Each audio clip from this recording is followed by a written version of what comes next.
dahil slam dunk contest ang laban ng Gilas Pilipinas kontra sa Angola. Pati commentator na hype na rin sa ipinakita ng Gilas. Eto na, finally second game na ng Gilas Pilipinas kontra dito sa Angola. Must win game to ng Pilipinas para makabawi na din sa nakarang talo kontra sa Dominican Republic. Starting lineup ng Angola sina Eduardo Francisco, Gerson Concalves, Gil Dondao, Gilson Bango at si Bruno Fernando.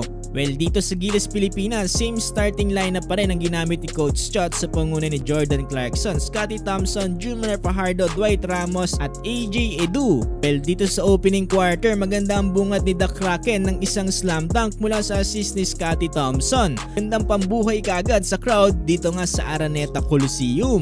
Nasundan niyan dito ni RR Pugoy na walang takot na sumalaksak. Medyo maalat pang tira dito ni Jordan Clarkson. Puro bilig boys lang muna ang kumakana dito para sa Gilas Pilipinas. Under 4-minute mark, pinakita na ng Gilas Pilipinas ang Twin Tower. Pinasok na rin si Kai Soto. Harap na makapasok sa loob ang Angola mga tiyang, block by Japet Aguilar na hype na rin ang commentator. Under 4-minute mark, finally kumonekta na rin si JC from beyond the arc.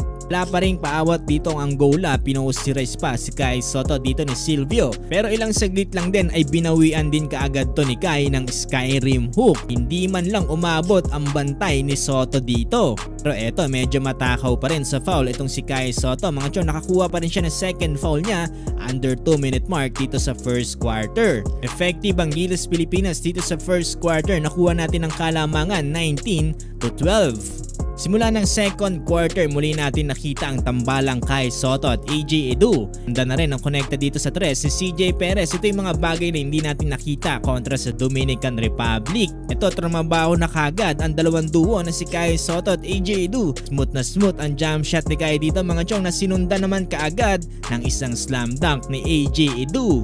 Si Bruno Fernando na makakuha ng momentum, puro turnover ang ginawa dito sa Angola.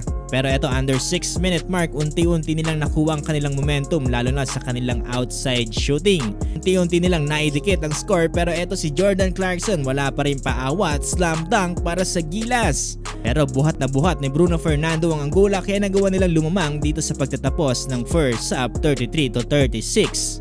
Start ng third quarter, unti-unti nakuha ng Angola ang kanilang momentum, lalo na sa panguna yan ni Bruno Fernando. Harap makuha si JC ng mga open shot, samantalang unti-unti namang gumaganda ang moral dito ng Angola. Under 3-minute mark, muling binalik dito ni Coach Chot si Kai para palitan si John Mar. Pero eto, ganda pa ng dunk na pinakita ni Gerson para dito sa Angola. Kaya naman natapos ang third quarter 56-52, lamang pa rin sila ng 4 points. Pagpasok ng fourth quarter, beast mode na si Bruno Fernando. Parang hindi na rin alam ni Coach Chot ang gagawin para dito sa Gilas Pilipinas at umangat na nga sa double digit ang lamang dito ng Angola. Pero eto, under 5-minute mark, pakitang Gilas pa rin si Kai at patuloy pa rin lumalaban para sa Gilas.